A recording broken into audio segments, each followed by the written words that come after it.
Bueno, vamos a orar. Hoy vamos a hacer Jesús, la vid verdadera, segunda parte. Y vamos a poner este tiempo en manos del Señor. Señor, te damos gracias por este tiempo, Señor, que tú nos has dado para cantar y exaltarte. Queremos rendir nuestra vida a ti, Señor. Queremos entregarnos a ti, Señor, y serte fieles como lo que hemos cantado, Padre. Que tu Espíritu Santo nos guíe hacia la verdad y que podamos ser cambiados y transformados, Señor. Y que podamos, Señor, ser obedientes a tu palabra y hacer las cosas como tú quieres que las hagamos, Señor. Que no sean mis palabras, Señor, ya que soy siervo inútil y torpe de palabra, pero gracias porque tú me das la oportunidad de venir y predicar tu palabra, Señor. Que sea tu Espíritu Santo, Señor, el que cambie y transforme nuestras vidas en el nombre de Cristo Jesús. Amén. Vamos a abrir nuestras Biblias en Juan, capítulo 15. Gracias. Y vamos a leer del versículo 1 al 16. El libro de Juan 15, capítulo 15, versículos del 1 al 16. Vamos a leerlo. Comienzo yo leyendo una porción y luego nos vamos hasta el 16, 1 y 1. Y la palabra de Dios dice: Jesús, la vid verdadera. Yo soy la vid verdadera y mi Padre es el labrador.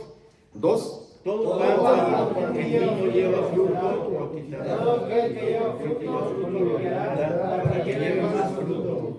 3. Y vosotros estáis limpios por la palabra que os he hablado. 4. Permaneced en mí y yo en vosotros, como el pámpano no puede llevar fruto por sí mismo, si no permanece en la vid, así tampoco vosotros si no permanecéis en mí. Yo soy la vid, vosotros los pámpanos. El que permanece en mí y yo en él, éste lleva mucho fruto, porque separados de mí nada podéis hacer. El que no permanece será echado fuera como pámpano, y se secará, y lo recogerán y los echan en fuego y arden. 7. Si permanecéis en mí y mis palabras permanecen en vosotros, pedid todo lo que queráis y os será hecho. 8. En esto es glorificado mi Padre, en que llevéis mucho fruto y seáis así mis discípulos. Como el Padre me ha amado, así también yo os he amado. Permaneced en mi amor. Si guardaréis mis mandamientos, permaneceréis en mi amor. Así como yo he guardado los mandamientos de mi Padre, permanezco en su amor. Estas cosas os he hablado para que mi gozo esté en vosotros y vuestro gozo sea cumplido. Este es mi mandamiento, que os améis unos a otros como yo os he amado. Nadie tiene mayor amor que este, que uno ponga su vida por sus amigos. 14. Vosotros sois mis amigos si hacéis lo que yo os mando. 15. Ya no os llamaré siervos, porque el siervo no sabe lo que hace su señor, pero os he llamado amigos, porque todas las cosas que oí de mi Padre os las he dado a conocer. 16. No me elegisteis vosotros a mí, sino que yo os elegí a vosotros. Yo os he puesto para que vayáis y llevéis fruto, y vuestro fruto permanezca, para que todo lo que pediréis al Padre en mi nombre, Él os lo dé. 17, todos juntos. Esto os mando, que os améis unos a otros. Amén. Vamos a sentarnos y ahora sí vamos a comenzar.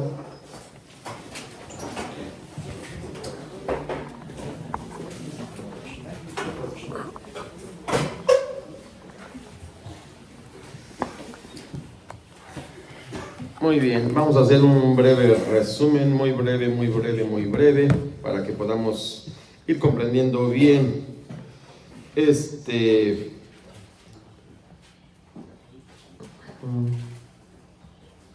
Bueno, el libro de Juan obviamente lo escribió Juan, y así lo hace saber dentro de todo el libro. Él se hace llamar el discípulo amado. Él era muy cercano a Jesús y entonces él, por eso se describe como el discípulo amado. Esto fue escrito más o menos a finales del siglo I, alrededor del año 85. El nombre Juan se deriva del hebreo y arameo Yohanan, que significa Dios ha favorecido o Dios es compasivo, en griego Ioanés. Era hijo de Zebedeo y Salomé y primo del Señor Jesús. Él y su hermano Jacobo dejaron su oficio de pescadores para seguir a Jesucristo y ambos fueron designados apóstoles. El Señor nos amonesta severamente por su impetuosidad y protagonismo y hasta les pone el sobrenombre de hijos del trueno. Pero una vez que la gracia hizo efecto en sus vidas, se tornaron sensibles y profundamente espirituales. Juan hasta se recostaba en el pecho de Jesús debido al especial afecto que él le había cobrado. De hecho, hay una pintura que todo el mundo conocemos de Leonardo da Vinci que se llama La Cena del Señor, la Última Cena, y ahí se ve recostado una persona, es Juan. El Evangelio de Juan contiene pasajes en paralelos con los otros evangelios y los pasajes similares son presentados de forma muy diferente respecto al lenguaje y giros porque él predica al Señor Jesús, así como los lugares de su ministerio. El objetivo del relato de Juan se centra en declarar el testimonio que Jesús dio a sí mismo como el Hijo de Dios encarnado y como el Salvador del mundo. Exalta la deidad del Padre, de Jesús y del Espíritu Santo. Narra el testimonio de Jesús respecto a sí mismo, revelándose no solo como el Hijo del Hombre, sino también como el Hijo de Dios. Él revela a Dios y enfatiza el mensaje de vida eterna y abundante a quienes lo reconocen como tal. Nos habla ampliamente de la revelación de la deidad del Señor, el Verbo o palabra de Dios, de la necesidad del nuevo nacimiento o regeneración, del sacrificio del Cordero, la eternidad y preexistencia de Jesús, su omnipresencia, omnisciencia, omnipotencia, su perfecta sabiduría y su santidad única y absoluta. Se diferencia entre los otros tres relatos del Evangelio. Aquellos nos revelan las obras del Señor, lo que Él hizo, y este nos revela la persona de Jesucristo, quién es Él. Jesús presenta al Padre que lo envió y al Espíritu Santo que Él enviará como consolador. Muestra milagros de diversas índoles, así como parábolas ilustrativas de su persona. Nos habla de su muerte como el Cordero de Dios, sacrificado precisamente durante la celebración de la Pascua, y de su resurrección y ascensión al Padre. Por medio de esta metáfora extensa de la vid y los pámpanos, Jesús estableció los principios de la vida cristiana. Jesús empleó imágenes propias de la vida agrícola de su tiempo, es decir, vides y cosechas de uvas. En el Antiguo Testamento se usaba con frecuencia hablar de la vid como refiriéndose al pueblo de Israel. De hecho, hay una parábola de la viña en Isaías 5, del 1 al 7, que no vamos a leer, pero que se las puedo parafrasear, donde el Señor dice que Israel es el pueblo escogido, pero las frutas, para que sepan bien, tienen que dar un buen fruto, tienen que ser dulces.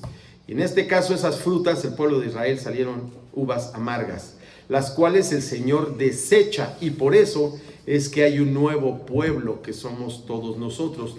Después de la muerte de Jesús y de su evangelio, todos tenemos esa oportunidad.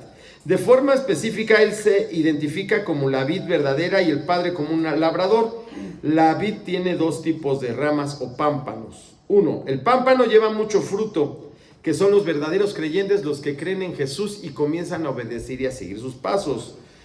Número dos, la otra rama son los los pámpanos que no llevan fruto o que dan frutas amargas. Esto quiere decir que son los que realmente no han nacido de nuevo y que no obedecen y cumplen la palabra de Dios. Entonces esos son los dos tipos.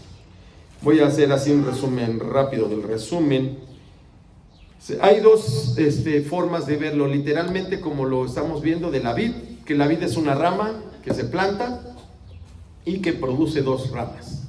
Y la otra también se puede estar refiriendo a los 12 apóstoles, los 11 apóstoles que sí dan fruto, y Judas, el que no da fruto. ¿Y qué pasa con Judas? Todo el mundo conocemos la historia, termina bastante mal, ¿no? Porque así también lo había dispuesto el Señor. Entonces, en la primera parte nos fuimos hasta el versículo 8 y concluimos en esto: solo una persona que ha nacido de nuevo, que ha sido limpiada y lavada por la preciosa sangre de Jesucristo, convencida de pecado y llevada por el Espíritu Santo a la verdad, llevando una vida en santidad, siendo obediente a los mandamientos y estatutos de nuestro Señor Jesucristo, que nos ha dado, es la única forma de permanecer en la fuente de vida eterna que es nuestro Padre Celestial. Al final siempre tenemos dos caminos: o permanecemos en Cristo para salvación y vida eterna, o seremos echados al lago de fuego, que es lo que habla también esta parábola, ¿no? Después de que se siembra, comienza a dar fruto. ¿Qué es lo que hace el agricultor? Que es el Señor.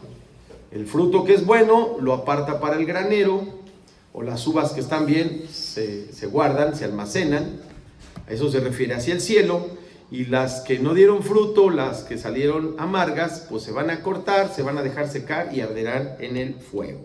Ahora sí vamos a entrar a nuestro pasaje de hoy para concluir. Voy a leer el 9 y el 10. Síganme ahí con sus Biblias. Dice: como el Padre me ha amado, así también yo os he amado. Permaneced en mi amor.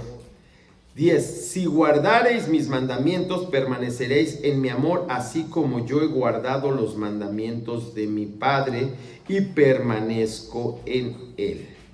No es algo emocional ni místico, sino que se define en el versículo 10 como obediencia. Muchas veces hemos hablado aquí en el púlpito que esa es la base de un nuevo creyente, la obediencia, obedecer los mandamientos y los estatutos. ¿Cómo vamos a conocer los mandamientos y estatutos? Pues aquí está, aquí tienes todo para leer. ¿Cómo ser un buen hijo? Aquí viene. ¿Cómo educarlos? ¿Cómo ser un esposo? ¿Cómo ser una buena madre? ¿Cómo ser una buena esposa? ¿Cómo ser un buen empleado? ¿Cómo ser un buen patrón? Aquí viene todo aquí viene. Si quieres aprender a hacerlo, pues hay que acercarse a la fuente. Y dice: Jesús estableció el modelo a seguir con su obediencia perfecta al Padre, y debemos usarla como un patrón de nuestra obediencia a Él. La obediencia que mostró nuestro Señor Jesucristo la vemos en una de las cartas de Pablo, donde dice que se despojó a sí mismo, dejó su deidad, vino a la tierra, se hizo hombre y fue obediente hasta la muerte y muerte de cruz. Jesús, cuando ora en Getsemaní, lo dice 3 veces: Señor, si fuera posible no beber esta copa, pero pues que no se haga como yo, sino como tú. O sea, hágase tu voluntad. Y asumió esa responsabilidad y tomó nuestro lugar para morir en la cruz. Versículo 11: estas cosas os he hablado para que mi gozo esté en vosotros y vuestro gozo sea cumplido. Así como Jesús insistió en que su obediencia al Padre era la base de su gozo, los creyentes que sean obedientes a sus mandamientos experimentarán el mismo gozo. Y a veces tú te podrías preguntar, bueno, ¿cómo vas a estar gozoso en medio de una prueba, en medio de una situación complicada, ¿no? Pero lo vemos en Hechos de los Apóstoles con el primer mártir, que es Esteban, cuando está siendo apedreado. Y Saulo de Tarso fue el que se encabezó de llevar esa ejecución. Se abrieron los cielos, levantó las manos Esteban y dijo: Señor, perdónalos porque no saben lo que hacen. Y van al Padre. Hay otro evento también que está registrado, no aquí en la Biblia, sino los historiadores judeo-romanos, que cuando llevaban a las familias completas al Coliseo, los cristianos, primeros cristianos, para ser ejecutados, les decía el padre a la esposa y a los hijos: no se preocupen, vamos a tener un ligero dolor, pero después estaremos felices porque vamos a estar en la presencia de Dios. Imagínense lo impresionante que ha de ser ver a tu esposa, a tus hijos y a ti mismo ser destazado por una fiera salvaje. Pero los que creemos y confiamos en el Señor sabemos que después de eso viene el gozo eterno y estaban felices. Hay otra cosa que se documentó, y eso tiene muy poquito. En una playa en África, unos musulmanes agarran a un grupo de cristianos, los forman así en la playa donde está el mar, y que negaran a Cristo, que negaran su fe, si no iban a ser decapitados ahí mismo, y la sangre regada en la playa y el mar. ¿Y qué es lo que hacen ellos? Se ponen a cantar como nosotros. Yo me rindo a Él, he decidido seguir a Cristo. No sé qué habrán cantado, pero alababan al Señor. Y uno a uno fueron cayendo. Y esa playa y esa sangre que se derramó ahí en las aguas fue para la gloria de Dios. Y llenos de gozo. Ser cristiano no quiere decir que ya vas a estar bien feliz y que todo en esta vida como te la han mostrado va a ser. No, ser lleno de gozo es que tienes la confianza que Dios está siempre contigo. Aún en los momentos más terribles de tu vida, Dios está contigo y eso te llena de gozo. Juan 16, 24 dice: hasta ahora no habéis pedido en mi nombre. Pedid y recibiréis para que vuestro gozo sea cumplido.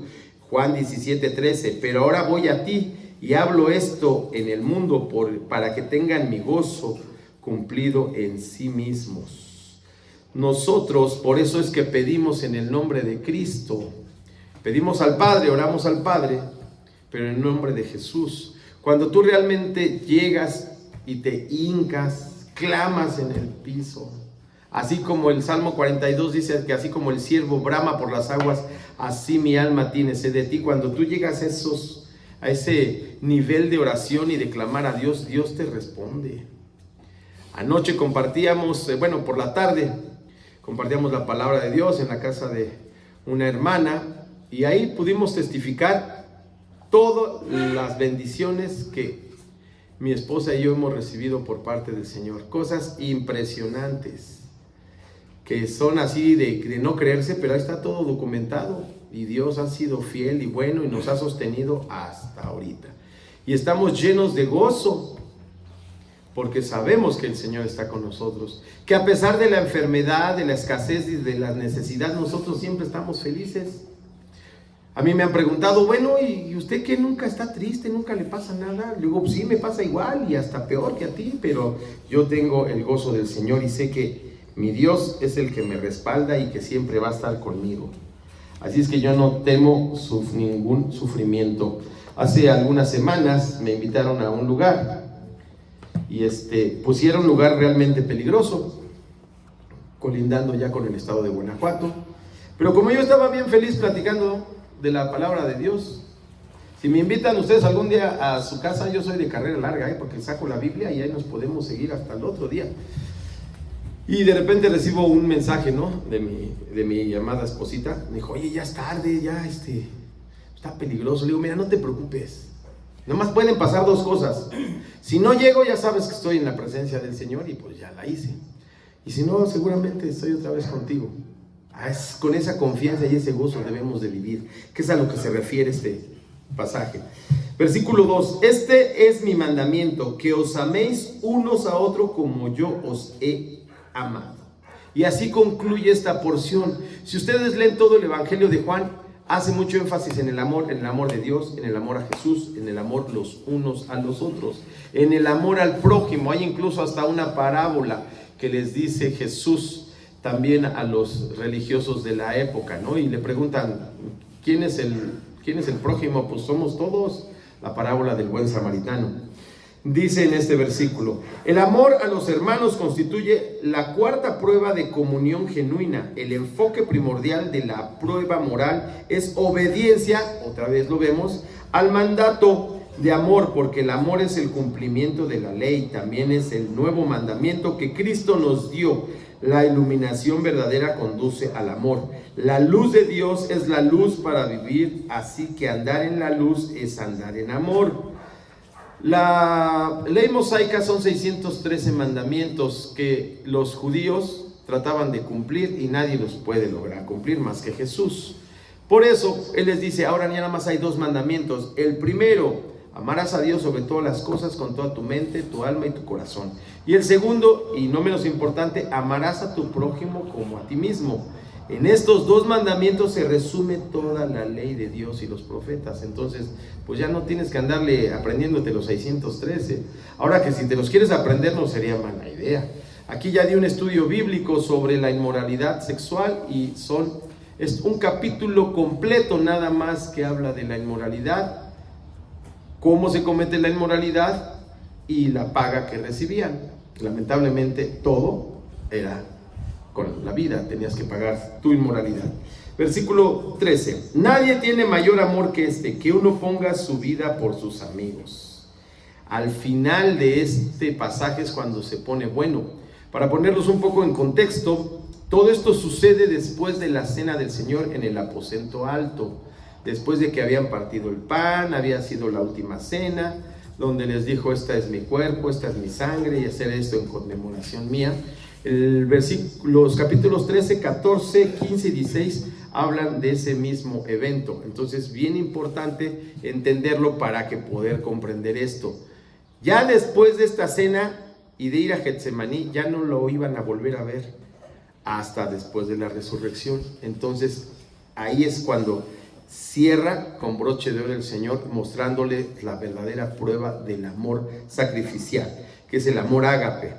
Esta es una referencia a la evidencia y expresión suprema del amor de Jesús, su sacrificio y muerte en la cruz. Los cristianos están llamados a ejemplificar la misma clase de entrega sacrificada los unos a los otros, aun si ese sacrificio implique perder la vida en la imitación del ejemplo de Cristo. Primera de Juan 3:16 dice: en esto hemos conocido el amor, en que Él puso su vida por nosotros. Y esta es la parte que nunca se lee, porque todo suena bien padre, ¿no? Juan 3:16, de tal manera amó Dios al mundo que entregó la vida de su Hijo, ¿no?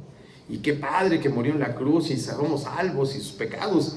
Pero cuando lees Primera de Juan 3:16, curiosamente igual, dice: también nosotros debemos poner nuestra vida por los hermanos.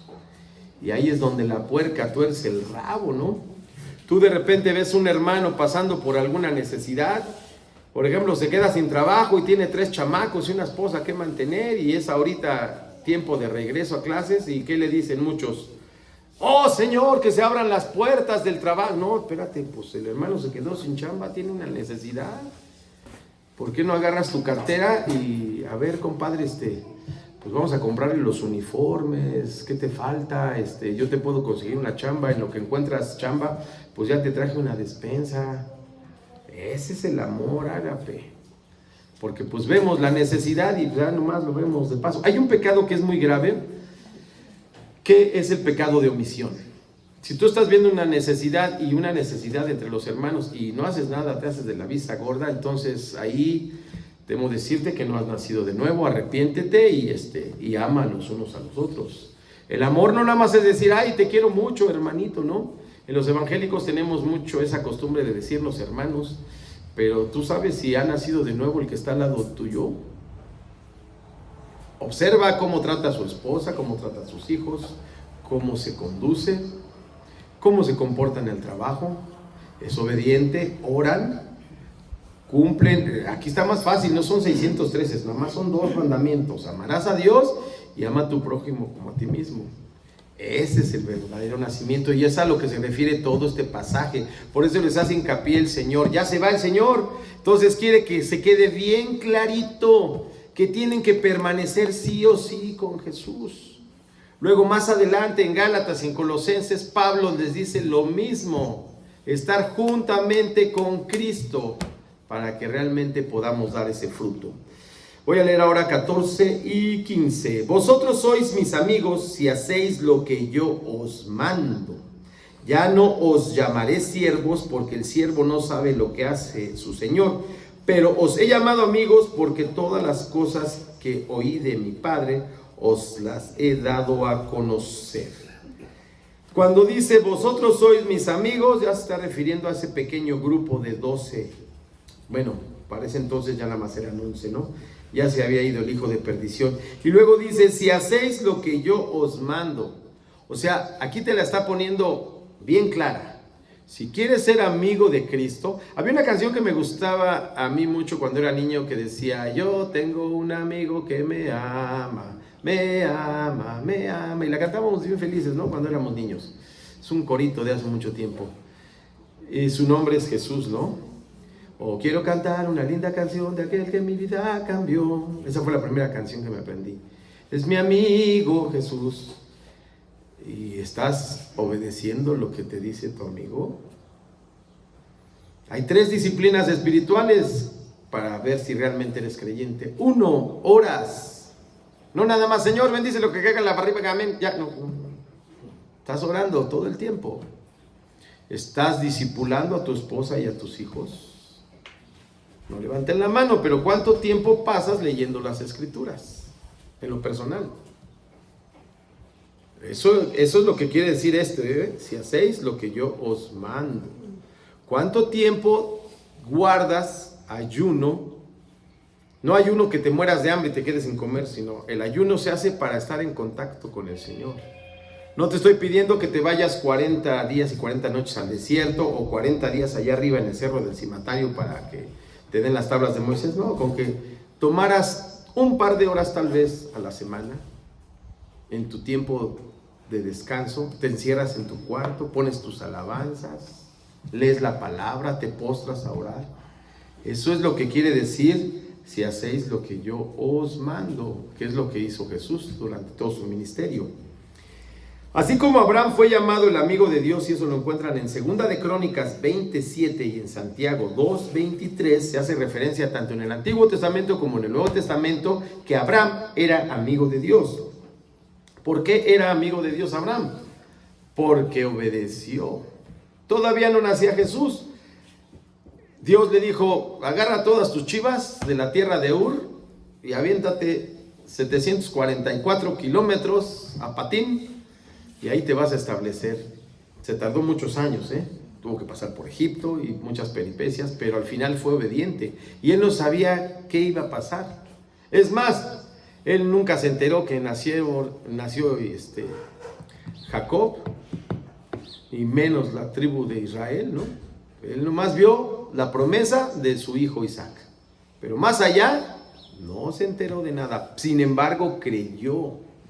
Por eso la Biblia dice que clama a mí y serás salvo. Cuando tú clamas a Dios y realmente comienzas a ser obediente, haciendo todo lo que Él te dice, pues ya con eso la libraste. Dice: porque disfrutó de un acceso extraordinario a la mente de Dios a través de la revelación divina que creyó, hablando de Abraham. También los que siguen a Cristo tienen el privilegio de recibir revelación extraordinaria a través del Mesías e Hijo de Dios. Y al creer que se convierten por igual en amigos de Dios, fue por sus amigos que el Señor dio su vida. Aquí es bien claro, la revelación y todo lo que vas a recibir es por parte de Dios y de Jesús. ¿Y cómo lo vas a hacer? Pues aquí está escrito todo lo que Jesús dejó para nosotros. Si tú estás en algún lugar donde llega un disque profeta de no sé quién, a ser profeta de los Baales, y te dice que tiene una palabra y una revelación para ti, pues no le creas. Eso viene del profeta, ni creas. Todo lo que Dios tiene para ti está aquí. En Jeremías 33:3, clama a mí, yo te mostraré cosas ocultas. Pero si tú no clamas, si tú no lees, pues no vas a encontrar nada. 16. No me elegisteis vosotros a mí, sino que yo os elegí a vosotros y os he puesto para que vayáis y llevéis fruto, y vuestro fruto permanezca, para que todo lo que pidierais al Padre en mi nombre, Él os lo dé. Yo os elegí, aquí se refiere esto. ¿A qué se refiere? Perdón. En caso de que pudiera existir cualquier pretensión entre los discípulos en términos de orgullo espiritual a causa de los privilegios que disfrutaban, Jesús dejó claro que ese privilegio no dependía de los méritos de ellos, sino de su elección soberana de ellos. Nadie se levanta una mañana y dice: voy a dejar de ser pecador y voy a seguir a Cristo. Dios nos elige, Él escoge todo porque es soberano. Número 1, Dios eligió a Israel en Isaías 45:4. Por amor de mi siervo Jacob y de Israel, mi escogido, te llamé por tu nombre, te puse sobrenombre aunque no me conociste. Luego dice: pero no a causa de algún mérito intrínseco de la nación, no es porque fueran realmente un pueblo muy santo. Si tú estudias todo el Antiguo Testamento y hasta la fecha, a más de casi 6,000 años, el pueblo de Israel sigue perdido, creyendo nada más en ellos. Deuteronomio 7:7 nos dice el Señor: no por ser vosotros más que todos los pueblos os ha querido Jehová y os ha escogido. Escuchen bien esta parte. Pues vosotros erais el más significante de todos los pueblos. No escogió a Babilonia, no escogió a los egipcios, escogió a un pueblo que eran campesinos y pastores de ovejas. Dios eligió ángeles para que fueran santos para siempre, no se eligieron ellos mismos. Primera de Timoteo 5:21 lo aclara: te encarezco delante de Dios y del Señor Jesucristo y de sus ángeles escogidos, que guardes estas cosas sin prejuicios, no haciendo nada con parcialidad. Él eligió a los creyentes para salvación de cualquier mérito humano. Romanos 8, 29 y 30 dice: porque a los que antes conoció, o sea, Él nos conoció desde antes, salmista dice, antes desde el vientre de nuestra madre, también los predestinó para que fuesen hechos conforme a la imagen de su Hijo, para que Él sea el primogénito entre muchos hermanos, o sea, nosotros los que creemos en Él. Y a los que predestinó, a estos también llamó, y a los que llamó, a estos también justificó, y a los que justificó, a estos también glorificó. Llevéis fruto. Uno de los propósitos de la elección soberana de Dios es que los discípulos que han sido bendecidos con tal revelación y entendimiento produzcan fruto espiritual en abundancia. El Nuevo Testamento describe el fruto en términos de actitudes piadosas. Eso lo estudiamos hace 3 semanas. Gálatas 5:22, mas el fruto del Espíritu es amor, gozo, paz, paciencia, benignidad, bondad, fe, mansedumbre, templanza. Contra tales cosas no hay ley. Esa es la parte que un verdadero creyente da. Como se los había explicado, los primeros 3 tienen que ver con tu relación con Dios. Los segundos 3 tienen que ver con tu relación con los demás. Y los últimos 3 tienen que ver con tu carácter. Con una conducta justa. Filipenses 1:11 dice: llenos de frutos de justicia que son por medio de Jesucristo para gloria y alabanza de Dios. Con alabanza también tenemos que dar ese fruto. Hechos 13:15 dice: así que ofrezcamos siempre a Dios por medio de Él sacrificio de alabanza, es decir, fruto de labios que confiesan su nombre. Por eso cantamos y alabamos a Dios. Cuando cantamos estamos con nuestra boca alabando al Señor y dando ese fruto. Pero si tú lo que estás cantando ahorita, por ejemplo, cantamos la de Yo me rindo a Él, y pues más bien sales y te rindes a tu equipo favorito, a tu trabajo, a tus negocios, pues ¿a quién te estás rindiendo? ¿Estás sirviendo a Dios o al diablo? Eso cuesta mucho trabajo, ¿eh? Tienes que derribar tu egoísmo, tu orgullo, tu codicia y despojarte de todo, de todo. Nosotros llevamos desde el 15 de julio viviendo por la gracia de Dios y hasta el 15 de septiembre otra vez. Y Dios nos ha sostenido, nosotros no nos preocupamos por nada. Aplicamos Mateo 6:33, buscad primeramente el reino de Dios y su justicia y todo se nos dará. No nos preocupamos qué vamos a comer mañana y qué nos vamos a vestir y qué va a pasar, no. Sabemos que Dios nos sostiene y vivimos sin preocupaciones. Y en especial, la conducción de otros a la fe en Jesús como Mesías e Hijo de Dios. Esto lo vemos en Romanos 1:13. Pero no quiero, hermanos, que ignoréis que muchas veces me he propuesto ir a vosotros, pero hasta ahora he sido estorbado, para tener también entre vosotros algún fruto, como entre los demás gentiles. A griegos y a no griegos, a sabios y a no sabios, soy deudor. Así que, en cuanto a mí, pronto estoy a anunciaros el evangelio también a vosotros que estáis en Roma. Porque no me avergüenzo del evangelio, porque es poder de Dios para salvación a todo aquel que cree, al judío primeramente y también al griego. Eso es parte del fruto. Cuando tú has nacido de nuevo, el principal fruto es que tienes que estar así como el paralítico que se levantó después de ser paralítico toda su vida y comenzó a brincar, el ciego de nacimiento, y así podemos ver muchos milagros. ¿Y qué hacían ellos? Iban y platicaban a todo el mundo. Entonces, cuando tú has nacido de nuevo, pues estás bien contento y lo andas platicando por todos lados y todas las cosas que hace Dios contigo. Ese es un verdadero fruto. Y entonces, al tú compartir eso que hizo el Señor contigo, la gente te va a preguntar: ¿y cómo le hizo?